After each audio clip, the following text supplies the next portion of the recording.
Well, good afternoon, everyone. Chief Meteorologist Marcus Walter here with the weather update. Tonight, we're expecting mostly clear and cold conditions. We'll see temperatures down into the mid-30s. While it will be cold, that is near normal for this time of year. Then as we look ahead to Friday and Saturday, we'll be relatively warm. Temperatures back into the 60s, similar to today. But late Friday into Saturday morning, we have very limited rain chances out there. At this point, it looks like more of the rain will fall just east of the viewing area. But as we look ahead to next week, we're talking about extreme cold. We'll have wind chills in the teens and temperatures in the 20s and 30s. And that's where we begin. Here's a look at Monday morning. We'll likely see wind chills in the teens all across our region. So not only will it be windy, it'll be cold as well. That'll make for dangerous conditions. So we want you to be ready for that. This is again a look at Monday morning, MLK Day.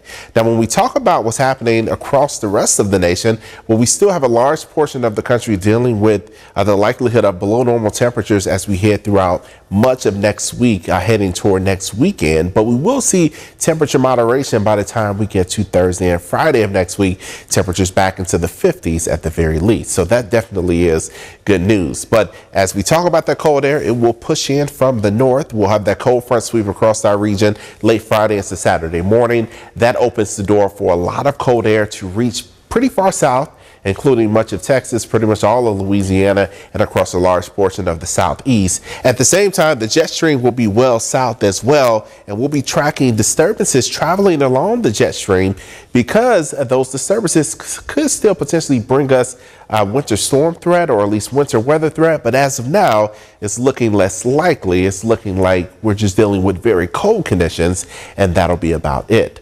Now, as we talk about temperatures outside now, we sit comfortably in the low 60s. It's 63 degrees at the Monroe Regional Airport. We have wind out of the west at 10 miles per hour. And we have falling pressure at the moment. So overall, not too bad weather-wise. When we look at temperatures across the rest of the region, we're in the upper 50s to low 60s, although we see low 60s even stretching farther east into Jackson, Mississippi, and to our west, places like Shreveport sitting at 63 degrees. On a wider view, we're noticing 60s up toward Little Rock, the same for much of Texas, and even some 60s showing up across Oklahoma City. There is colder air farther north, but generally speaking, across the south today, we are fairly comfortable. At the same time, we don't have any major storm systems sweeping across the south. So if you have any travel plans later on today or tomorrow, especially in the morning, the weather will cooperate. Later in the day, though, and through the weekend, more wet weather is likely to our east as that front that brings us limited rain chances late Friday pushes in that direction.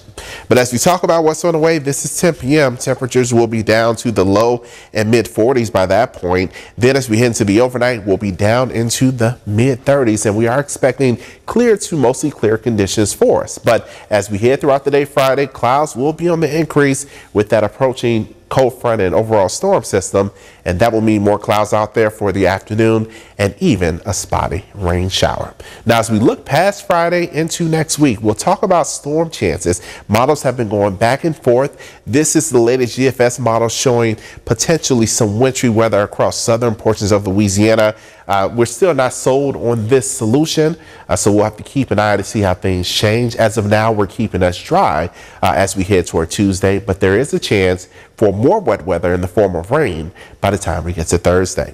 Here's a look at how much rain could fall Friday night into Saturday. Not a whole lot showing up. Again, it looks like most of the rain may fall to our east, so that is something to keep in mind. And we're doing pretty well.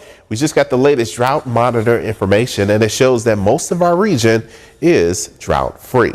Tonight, we're going with the low of 34 degrees with a mostly clear to clear sky. We'll have a calm wind as well, so you'll likely see some frost develop on your vehicles. And tomorrow, we'll see temperatures in the low 60s. It'll be mostly cloudy, and we're still watching for isolated showers late in the day. We'll have more about your forecast, including the extreme cold on the way for next week. We'll talk all about that tonight at 5 p.m.